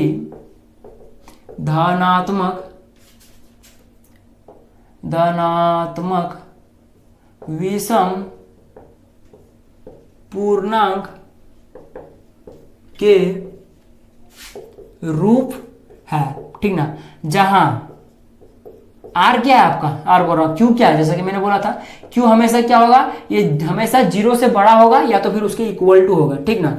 तभी आपका क्या होगा, ये धनात्मक संख्या आएगा, वरना ऋणात्मक आ जाएगा। ऐसे लिख दीजिए, आप यहाँ पे लिख दीजिए, अतः 6q plus 1, 6q plus 3, 6q plus 5 धनात्मक विषम पूर्णांक है, पूर्णांक के रूप है, ठीक ना। मतलब क्या समझ में आया, अल्टीमेटली जो आपका यहाँ पे आया, उस यहाँ पे जो आपका इक्वेशन आया, जब आर का वैल्यू आप लोगों ने पुट किया इसमें यूक्लिड डिवीजन एल्गोरिथम में, तो आपको कई सारा इक्वेशन मिला। उन इक्वेशन में से आपका सिर्फ यही सब ऐसा इक्वेशन है जहां ये सब क्या है, जो कि आपका एक धनात्मक विषम पूर्णांक का इक्वेशन है। कब, जब आप लोग क्यू की जगह पे आप लोग ये चीज पुट कीजिएगा तब, और जब क्यू की जगह पे ये चीज पुट कीजिएगा तो आपका क्या आ जाएगा, ये धनात्मक विषम पूर्णांक आ जाए। तो लिख दीजिए आता ये जो है धनात्मक विषम पूर्णांक का रूप है। तो इस तरह करके आप लोग बना सकते हो, इसको स्क्रीनशॉट ले लीजिए और पहले वाला को भी बना सकते हो, तो आपका नंबर नहीं कटेगा। आप चलिए लोग अगले प्रश्न पर आते हैं।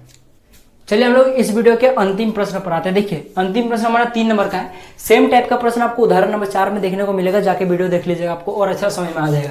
देखिए सेम टाइप का प्रश्न है, सेम कॉन्सेप्ट पर बनेगा, बस क्वेश्चन को मतलब क्वेश्चन का जो लैंग्वेज है उसको चेंज कर दिया गया, डाटा चेंज कर दिया गया, ठीक ना। देखिए किसी परेड में 616 सदस्यों वाली एक सेना की टुकड़ी को 32 सदस्यों वाले एक आर्मी बैंड के पीछे मार्च करना है। यहां तक पहले समझ लीजिए। देखिए आप लोगों ने परेड के बारे में तो सुना होगा, परेड, ठीक ना। परेड के बारे में आप लोग जानते होंगे, ठीक ना। वो आर्मी लोग आप लोगों को देखा होगा जहाँ पे प्रधानमंत्री वगैरह सब आते हैं, ठीक ना। और कई सारे ग्रुप होते हैं जहाँ पे सेना के कई सारे आर्मी के ग्रुप होते हैं, जिनमें से जो आपका एक ग्रुप होता है क्या करते हैं, वो बैंड बाजा भोंपू वगैरह लेके बजाते हुए राष्ट्रगीत वगैरह जो भी होता है, राष्ट्रगान वगैरह बजाते हुए वह आगे आगे चलता है। और उसके पीछे कई सारे सेना के टुकड़ियां, कई सारे सेना के समूह, वो क्या होता है, वो परेड करते हैं। कौन सा परेड, परेड मतलब मार्च करते हैं। आप लोग ना ऐसे लेफ्ट राइट ये वाला मार्च वो वाला मार्च करते हुए जाते हैं। आप लोगों ने देखा होगा, टीवी में जरूर देखा होगा, सेम उसी का बात किया गया है। तो क्वेश्चन क्या करना है, थोड़ा देखिए, हम लोग डायग्राम के थोड़ा समझते। देखिए आपके पास यहाँ पे कोई ग्रुप, मैं इसको ग्रुप ए मान लेता हूं, ठीक ना। यहाँ पे कोई एक सेना का समूह है, इसमें कितनी सेना का समूह है, 32 गो है, ठीक ना। क्वेश्चन क्या पूछेंगे, यहाँ पे 32 गो आर्मी है, 32 गो यहाँ पे आर्मी है। और ये कौन सी आर्मी है, इसको आर्मी बैंड बोली, ये आर्मी बैंड है। आर्मी बैंड का मतलब क्या होता है, आप लोगों को जानते हैं, बैंड बाजा शादी में जो नाचते ना, वही वाला, ठीक ना। तो यहाँ पे वो वाला बैंड नहीं है, ठीक ना। यहाँ पे वो वाला बैंड बिल्कुल नहीं है। यहाँ पे वो भोंपू वाला बैंड है जो आप लोग आर्मी लोग बजाते हैं, उसकी बात किया गया है, ठीक ना। तो इसको हम लोग 32 को सदस्य, कौन सा सदस्य, आर्मी बैंड वाला जो गाना वाना बजाते, जो भोंपू बजाते, वो वाला। कितने उसमें सदस्य है, 32 है। इसको हम लोग ग्रुप ए मान लेते हैं। जस्ट इसके पीछे में मैं यहाँ पे आपका एक अलग सेना का टुकड़ी, एक अलग समूह है, उसको मैं बी मान लेता हूँ। और इसमें 616 सदस्य है। अब क्या करना है, इन 616 सदस्य को इस 32 गो आर्मी के पीछे में मार्च करना है। मार्च करना है यानी कि वही वो लेफ्ट राइट वो वाला करना है। बस यही आपका यहाँ तक कर रहा है, इस लाइन में इतने दूर तक कहा है, ठीक ना। आगे देखिए, दोनों समूहों को समान संख्या वाले स्तंभों में मार्च करना है। उन स्तंभों की अधिकतम संख्या क्या है जिसमें वे मार्च कर सकते हैं। सीधा सा बात है भाई, जहां भी क्वेश्चन में आपको एचसीएफ दिख जाए, एचसीएफ बोल रहे अधिकतम संख्या दिख जाए, याद रखिएगा डायरेक्ट कि उसको एचसीएफ निकालने बोल रहा है। इस तरह का अगर क्वेश्चन दिखे तो, और कहीं पे न्यूनतम बोले तो याद रखिएगा एलसीएम निकालने को बोल रहा है। ये तो मैंने शॉर्ट ट्रिक बता दिया, पर आप थोड़ा सा अच्छे से समझिए। देखिए ये तो आप सेकंड लाइन क्या बोल रहा है, देखिए यहाँ पे हम लोग एक काम करते, थोड़ा छोटा छोटा एग्जांपल ले लेते तो समझ में अच्छा आएगा। इस 32 के जगह पे मैं 4 ले लेता हूँ, ठीक ना। थोड़ा सुनने में थोड़ा देखने में थोड़ा सा अच्छा लग रहा है, 4 में ले लेता हूँ, ठीक। और एक काम कर लेता हूँ, इस 616 के जगह पे मैं एक काम कर लेता हूँ, यहाँ पे 8 ले लेता हूँ। थोड़ा सा छोटा है तो छोटा एग्जाम्पल लिए, थोड़ा सा समझने में अच्छा लग रहा है, आपको समझने में आसानी होगा। आपको क्या करना है कि ये जो 4 गो आर्मी है, ठीक ना, ये जो 4 गो आर्मी ऊपर में है, ठीक ना, तो ये 4 गो आर्मी जो ऊपर में है, इनकी संख्या कम है, इनकी संख्या ज्यादा है, ये चीज तो आपको देख के समझ में आ रहा है। तो इन 4 गो आर्मी को आप लोग जितना लाइन में लगाइएगा ना, लाइन में समझ में आता है ना, ये स्तंभ जो है, ये स्तंभ का मतलब लाइन ही होता है, स्तंभ का मतलब लाइन ही होता है। तो इन 4 गो सेना को आप लोग लाइन में खड़ा कीजिए। तो आप लोग जितना लाइन में खड़ा कीजिएगा ना, सेम आपको इन नीचे में जो बी नंबर का ग्रुप है, इसको भी आपको सेम लाइन में खड़ा करना पड़ेगा। और आप लोग कितना ज्यादा से ज्यादा लाइन में खड़ा कर सकते हो, यही आपको क्वेश्चन में पूछा है। जैसे समझिए, अगर आपके पास ये 4 गो अगर सैनिक है, तो आप लोग के पास कई सारा ऑप्शन है, 4 तरह का आपके पास ऑप्शन है, ठीक ना। 4 तरह का आपके पास ऑप्शन है। एक क्या कीजिएगा, आप लोग एक लाइन बनाइएगा जिसमें आप लोग चारों के चारों सैनिक को इस तरह करके खड़ा कर दीजिएगा, ठीक ना। तो नीचे में भी जो आपका ग्रुप भी है, इसमें भी आपका एक ही लाइन लगेगा। जैसे क्वेश्चन में कहा है कि आपको सेम लाइन लगाना है, यहाँ पे भी, यहाँ पे अगर एक लाइन तो यहाँ भी एक लाइन, तो यहाँ पे कितना संख्या आएगा, एक लाइन में 8 गो सैनिक लगेगा। तो 1 2 3 4 गो हो गया, 5 6 7 8 गो हम लोगों ने लगा दिया, ठीक ना। अब ये हमारा एक नंबर का केस हो गया। दूसरा नंबर का केस क्या हो सकता है हमारे पास दूसरा नंबर का केस ये हो सकता है कि हम लोगों ने 2-2 का लाइन लगाया, तो यहाँ पे एक लाइन में आपका 2 गो सैनिक आएगा, ठीक ना। क्योंकि आपके पास ये जो ग्रुप ए है, इसमें 4 सैनिक है। यहाँ पे आपका के गो लगेगा, यहाँ पे 2 गो लाइन लगाएंगे, तो यहाँ पे के गो सैनिक आएगा, आपके पास 4-4 होकर के सैनिक आएगा प्रत्येक लाइन में, ठीक ना। ये चीज तो आपको समझ में आ गया।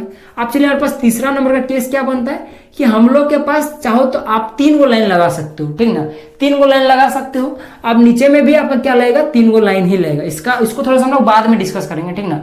थोड़ा सा हम लोग इसको अभी छोड़ते हैं, इसको, ठीक ना, थोड़ा सा बाद में डिस्कस करेंगे, क्यों, सो आपको थोड़ा देर में समझ आ जाएगा। अब चौथा नंबर का एग्जांपल में आपके पास क्या हो सकता है कि आप लोग 4 गो लाइन लगाओ, 1 2 3 4, और नीचे में भी कितना लगाओ, 1 2 3 4।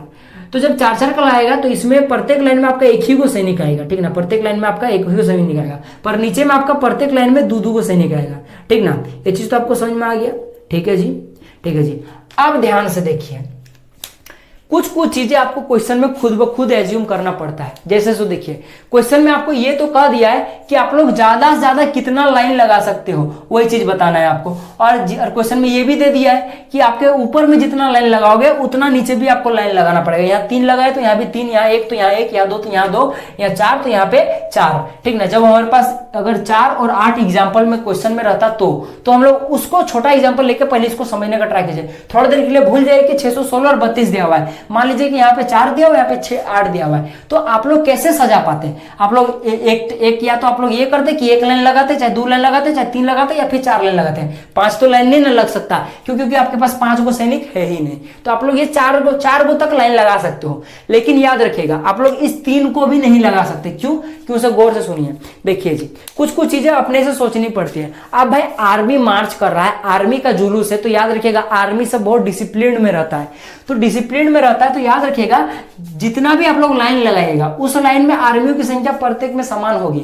याद रखिएगा ये वाला, ये सब आपको खुद में खुद सोचना पड़ेगा, तभी आप लोग क्वेश्चंस को बना पाइएगा। जाहिर सी बात है भाई, अब आर्मी तो अनडिसिप्लिन है ना, आपका अपना स्कूल सोचेगा, एक लाइन में 10 गो है, एक लाइन में 5 गो, एक लाइन में 2 गो, ऐसा नहीं। आपका इस लाइन में अगर 1 गो है तो इस लाइन में भी 1 गो, इस लाइन में भी 1 गो, इस लाइन में 4 गो होगा तो अगर इस लाइन में 2 गो है तो इस लाइन में भी 2 गो, अगर इस लाइन में 1 गो है तो प्रत्येक लाइन में 1 गो होगा, ठीक ना। हाँ, नीचे वाला चेंज हो सकता है। क्यों? क्योंकि आप लोग देख सकते हो दोनों का अलग संख्या अलग है। अब जाहिर सी बात है भाई, अगर आप लोग समान लाइन में खड़ा कर रहे हो और यहाँ पे आर्मी की संख्या कम, यहाँ पे आर्मी की संख्या ज्यादा है, तो ये लाइन तो इतना लंबा होगा, लेकिन ये वाला लाइन तो थोड़ा ज्यादा लंबा होगा। क्यों? क्योंकि यहाँ पे सेना की संख्या बराबर है लेकिन लाइन की संख्या समान है, इसीलिए हम लोग का इसका लाइन बड़ा हो जाएगा लेकिन इसका लाइन छोटा रहेगा। ये चीज तो आपको समझ में आ रहा है ना? ठीक है, तो अब देखिए मैंने इस 3 को क्यों काटा। सो आप लोग जब 3 को लाइन लगाइएगा तो आप लोग देखिए आपके पास 4 गो सैनिक है। चलो भाई एक करके लगाइए। चलो यहाँ पे स्टार्टिंग में हम लोगों ने एगो सैनिक खड़ा कर दिया, यहाँ पे एगो सैनिक खड़ा कर दिया, यहाँ पे एक सैनिक खड़ा कर दिया, 3 गो सैनिक खड़ा हो चुका है। अब आपके पास मोटे एगो सैनिक बचा है। अब एगो सैनिक आप लोग किस लाइन में खड़ा कीजिएगा? आप लोग इस लाइन में खड़ा कीजिएगा ना, इस लाइन में, ना इस लाइन में। तो आप लोग का सीधा सीधी बोलो तो आपका एगो सैनिक बच जा रहा है। तो यानी कि अगर आप लोग एगो सैनिक को कोई लाइन में अगर लगा दोगे तो बचेगा और 2 गो लाइन। मान लीजिए आप लोगों ने इस लाइन में एगो सैनिक को खड़ा कर दिया, तो इस लाइन में देखो कि आपके पास 2 गो सैनिक है, इस लाइन में देखोगे कि आपके पास एक गो सैनिक है, इस लाइन में देखोगे कि एक गो सैनिक है। तो चूंकि ऐसा हो नहीं सकता, पॉसिबल है नहीं जी कि प्रत्येक लाइन में आपका क्या होगा, सैनिक की संख्या समान ही रहेगी। ये सब चीज आपको खुद ब खुद एज्यूम करना पड़ेगा। तो इसीलिए हम लोग इस 3 का एग्जाम्पल नहीं ले सकते, यानी कि 3-3 को लाइन हम लोग नहीं लगा सकते। जब हम लोग 4 यहाँ पे रहेगा तब, तो हम लोग के पास अब बचा 1, 2 और 4 बचा, ठीक ना। अब हम लोग 5 भी नहीं लगा सकते, 5 को लाइन कैसे लगाएंगे, 4 को है तो आपके पास बस इतने तरह का आप लोग लाइन लगा सकते हो जब आपके पास 4 और 8 एग्जाम्पल में रहता, तो क्वेश्चन में अगर दिया रहता तो यानी कि आपका ये 4 नंबर का ऑप्शन आपका करेक्ट हो जाता है। क्यों? क्योंकि इसमें लाइन की संख्या समान है। साथ ही साथ देख सकते हो कि आपके पास प्रत्येक लाइन में आर्मियों की संख्या समान है। इस ग्रुप ए में आर्मी की संख्या समान है, इस ग्रुप बी में आर्मी की संख्या समान है, प्रत्येक में 2-2 है।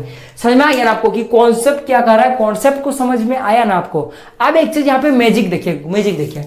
4 और 8 का थोड़ा सा आप लोग क्या कीजिए, आप लोग एचसीएफ निकाल के देखिए। तो 4 का जब एचसीएफ निकालेगा, चलिए गुणनखंड विधि से निकालते हैं। 4 को गुणनखंड में तोड़ते तो 1 हो जाएगा। 4 का गुणनखंड में तोड़ते तो 4 1 का पहाड़ा से कटता है, 2 के पहाड़ा से कटता है, और फिर 3 का सनी डेट, 4 का पहाड़ा खुद 4 से कटता है। 8 का गुणनखंड कीजिए तो 1 से कटता है, 2 से कटता है, 4 से कटता है, खुद ये 8 से कटता है, ठीक ना। तो अब हम लोग गौर करके देखिए, अगर हम लोग इनका एचसीएफ निकाले, इनका अगर एचसीएफ निकाले 4 और 8 का, तो देख सकते हो कि ये जो 4 है ये कॉमन है, साथ ही साथ सबसे हाईएस्ट यानी सबसे बड़ा है, सबसे बड़ा और कॉमन है, यानी कॉमन में सबसे बड़ा है, और जो कॉमन में सबसे बड़ा होता है वही आपका एचसीएफ होता है। और देख सकते हो ये आपका 4 जो है ये यहाँ पे 4 आया है एचसीएफ, और हम लोगों ने लाइन कितना लगाया था, यहाँ पे 4 लगाया था, और जो कि आपका यही सही आंसर होगा। यानी कहीं ना कहीं आपको ये क्वेश्चन एचसीएफ निकालने को बोल रहा है। यहां तक समझ में आया तो ठोको ताली, ताली नहीं लाइक, ठीक ना। यहाँ पे ताली नहीं चलता है, लाइक चलता है, ठीक ना। तो इस तरह करके समय, यानी कि मोटा मोटी बोलो तो ये क्वेश्चन आपको एचसीएफ ज्ञात करने को बोल रहा है। तो चलिए हम लोग जल्दी से फटाफट एचसीएफ ज्ञात कर लेते हैं। और एचसीएफ कैसे ज्ञात करेंगे, वही यूक्लिड विभाजन एल्गोरिथम से जो हम लोग पढ़ते आए हैं, ठीक ना। तो चलिए मैं जल्दी से जल्दी यहाँ पे यूक्लिड विभाजन एल्गोरिथम की मदद से एचसीएफ निकाल लेता हूं, ठीक ना।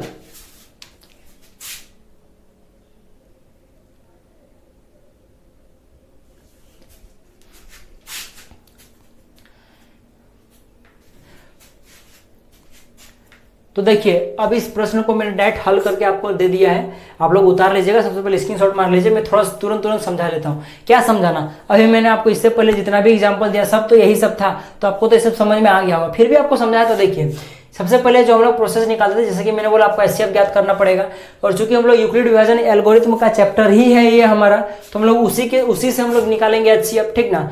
बाकी अगर कभी इस टाइप का क्वेश्चन आपको न्यूमेरिकल में आ जाए तो उस तरह से डायरेक्ट आप लोग एचसीएफ निकाल के जिस तरह से गुणनखंड विधि से आप लोग चाहो तो निकाल सकते हो, लेकिन देख सकते हो ये बहुत बड़ा है। बाकी आपकी मर्जी, आप लोग जैसे चाहो वैसे डायरेक्ट खाली इसको भागा कर दीजिएगा इस तरह से, और जो आपके पास लास्ट में जो जहां पे 0 है वहां पे जो आपका भाजक है उसी को डायरेक्ट आप लोग देख लीजिएगा क्या, डायरेक्ट आप लोग हिट मार सकते हो। लेकिन अगर लिखने को कहे तो आप लोग इस तरह से आराम से लिख लीजिएगा, ठीक ना। सबसे पहले बड़ी वाली संख्या को इंडिकेट कर दीजिए, यूक्लिड विभाजन एल्गोरिथम से लिख दीजिए a बराबर बी क्यू प्लस आर, जहाँ क्या है r जो होता है 0 से बड़ा या बराबर और b से हमेशा छोटा होता है। a जो है लिख दीजिए भाज्य है, b क्या आपके पास भाजक है, क्योंकि आपके पास भागफल है, r क्या शेषफल है लिख दीजिए। अब जैसा कि मैंने बोला था, सबसे पहले साइड में जहाँ पे आप लोग कॉपी होगा वहीं पे बगल में आप लोग कीजिएगा, सबसे पहले बड़ी वाली संख्या को छोटी वाली संख्या से भागा दे दीजिए, ठीक ना। जब भागा दीजिए आप लोग 32 को ऐसे संख्या से गुना कीजिए कि कम से कम आपका 616 के बराबर आ जाए, या कम से कम क्या बराबर आ जाए, या तो फिर उससे थोड़ा सा कम है। तो बराबर तो आ नहीं सकता क्योंकि 32 का पढ़ा में आता नहीं, तो उससे थोड़ा सा कम आएगा, तो ये 608 आएगा। 608 कितना बार में आएगा, 19 बार में आता है 32 का पढ़ा में, ठीक ना। तो हम लोगों ने ऐसा किया, तो ये हमारा स्टेप 1 में आपका पास जो भागफल बचा, शेषफल बचा वो 8 बच गया, ठीक ना। अब फिर से हम लोगों ने क्या किया, ये जो चरण 1 था हमारा उसको हम लोगों ने 32 को उठा के यहाँ पे रख दिया, फिर से हम लोगों ने इसको क्या किया, भागा दे दिया, तो हमारे पास यहाँ पे अंततः हमारे पास यहाँ पे 0 आ गया। यानी कि यहाँ पे जहाँ पे 0 आया है इस स्टेप में, इस स्टेप का जो आपके पास भाजक है वही आपका क्या हो जाएगा, HCF हो जाएगा, यानी कि 8 इसका सही आंसर होगा। तो सेम वही क्या, चरण 1 को मैंने लिख दिया भाज्य बराबर भाजक गुना भागफल प्लस शेषफल। उसी तरह चरण 2 को भी मैंने यहाँ पे देख सकते हो, जहाँ पे r is not equal to 0, यानी कि भागफल आपके पास 0, शेषफल आपके पास 0 नहीं आया था, थोड़ा गर्मी बढ़ गया यहाँ पे इसलिए थोड़ा बोलने में दिक्कत हो रहा है। तो शेषफल जो था यहाँ पे वो आपका 0 आ गया, 0 नहीं आया था, तो 0 नहीं आया था, इसलिए हम लोग क्या लिखे, r is not equal to 0। जब तक 0 नहीं आएगा तब तक आपको ये प्रोसेस करना पड़ता है, जैसे कि मैंने आपको प्रश्न नंबर 1 में बताया, सेम आपको उसी तरह करते जाना है जब तक 0 ना आए। प्रश्न नंबर 1 के जैसा ही सेम करते जाना है। तो यहाँ पे 0 नहीं है इसलिए हम लोग अगले स्टेप पर बढ़े, अगले स्टेप पर जब बढ़े हम लोग तो फिर यहाँ भी सेम जो हम लोग भाज्य बराबर भाजक गुना भागफल प्लस शेषफल हम लोगों ने किया, इस स्टेप 2 को हम लोगों ने इस फॉर्म में बदला, तो हमारा ये वाला आया, ठीक ना। तो यहाँ पे जहाँ देख सकते हो आप लोग कि जो आपके पास शेषफल है वो आपका 0 आ चुका है, तो 0 आ चुका है, जहाँ पे 0 आता है वहाँ पे आपका भाजक जो होता है वही HCF होता है। तो देख सकते हो भाजक यहाँ पे 8 है, तो वही लिख दिया, आता है HCF किसका किसका 616 होगा यहाँ पे, ठीक ना, 600 यहाँ पे 16 होगा, ठीक ना। यहाँ पे 12 मैंने लिख दिया गलती से, ठीक ना, तो 600 यहाँ पे 16 कर लीजिएगा, 616 होगा, 616 और 32 का HCF निकाल दीजिएगा तो क्या कितना आ जाएगा, 8 आ जाएगा। इसी तरह अधिकतम स्तंभों की संख्या कितनी हो जाएगी, 8 हो जाएगी। तो इस तरह करके आपको प्रश्नों को हल करना है, ठीक ना। बाकी आपको मैं इस प्रश्न को करने के लिए होमवर्क देता हूँ, आप लोग इसको अपने लैंग्वेज में थोड़ा लिख कर बताइएगा। तो ये तो सिर्फ आपने मैथमेटिक टर्म को लिखा, मैंने सिर्फ मैथमेटिक टर्म को लिखा, कैसे आपको बनाना है। आप चाहो तो यहाँ पे कई सारा चीज और इंक्लूड कर सकते हो, जैसे कि दिया है की जगह पे लिख सकते हो, यहाँ पे आपको सेना के टुकड़ी की संख्या दिया हुआ है, यहाँ पे आप लोग आर्मी बैंड की संख्या 32 दिया हुआ है, ये सब आप लोग लिख सकते हो। और लास्ट में लिख सकते हो क्योंकि क्वेश्चन में क्या पूछा है कि स्तंभ की अधिकतम संख्या पूछा है, इसीलिए हमें HCF निकालना है। अब उतना दूर लिखने के बाद आप लोग ये प्रोसेस कीजिएगा तो आपके लिए सोने में सुहागा हो जाएगा और बेटर हो जाएगा। तो सब आप लोग खुद से कर सकते हो। तो बेसिकली हमारा आज का वीडियो यहीं समाप्त होगा क्योंकि वीडियो बहुत लंबा हो गया है, ठीक ना। तो चलिए मिलते हैं अगले वीडियो में, तब तक के लिए जय हिंद, जय भारत और आपका दिन शुभ हो।